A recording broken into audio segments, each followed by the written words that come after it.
Here's the 3 ways in which you can use Zoom polls to make your virtual events and your virtual meetings better. Method number 1 is to use your Zoom polls to collect data. Now, what's interesting is with Zoom polls, you can do a couple of things. You can do single choice polls. You can do multiple choice polls where, like, let's say you announce, hey, what is the best fast food French fry out there? You can allow people to either pick one, which is the single choice, or you can allow people to pick multiple of them where they can say, well, I like McDonald's, Wendy's, and Chick-fil-A. And guys, I got a secret for you. Zaxby's has the best French fries. Drop a comment below if you disagree with me that you think someone else has better French fries. So you can use Zoom polls to collect real life data and real-time data that you can then use during your virtual event or that you can use afterwards.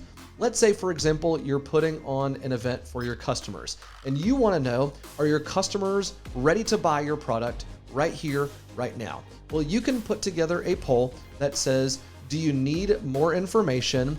That would be option number 1. You can have option number 2 that says, no, I don't need more information and I'm not interested. Or you can have a third option which says, no, I don't need more information. I'm ready to buy, or I'm ready to sign up, or I'm ready to register.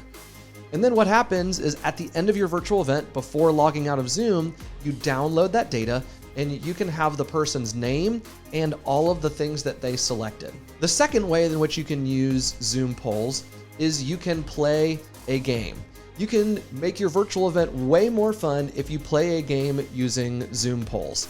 And if you subscribe to my channel, the very next video I'm going to put out are different games that you can play using Zoom polls.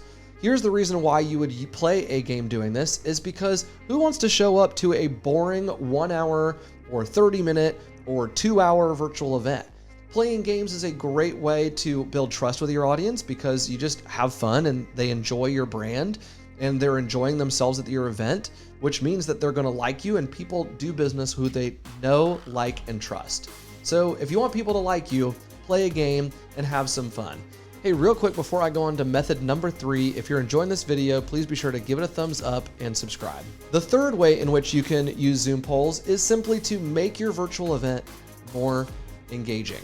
If you are on Zoom and you're staring at people's faces, you can use the chat function, you can use a couple of other ones, but you can also use Zoom polls to break it up. Let's say, for example, you're a keynote speaker and you're giving a keynote talk and you want to make sure your audience is still with you.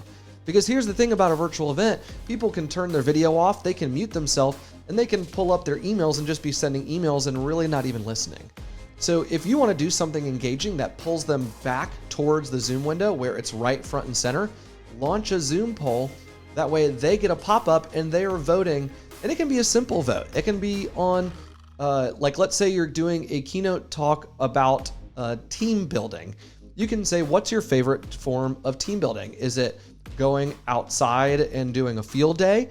Is it going to a breakout room? Is it simply having dinner? Or is it doing icebreaker questions? Then you're doing one of two things. You're making it more engaging because they're clicking on the screen and they're actually interacting with you. Then you can either read out the results for everyone or you can show the results for everyone. But either way, you're making it engaging because they are coming back and they're interacting with you. They're clicking and they're engaging with what is happening right here and right now. So those are the 3 ways in which you can use Zoom polls to make your virtual events better. You can use it to engage your audience, whether it's in the middle of a keynote talk or some other time. You can use it to play a game with your audience, and you can use those Zoom polls to collect data in real time.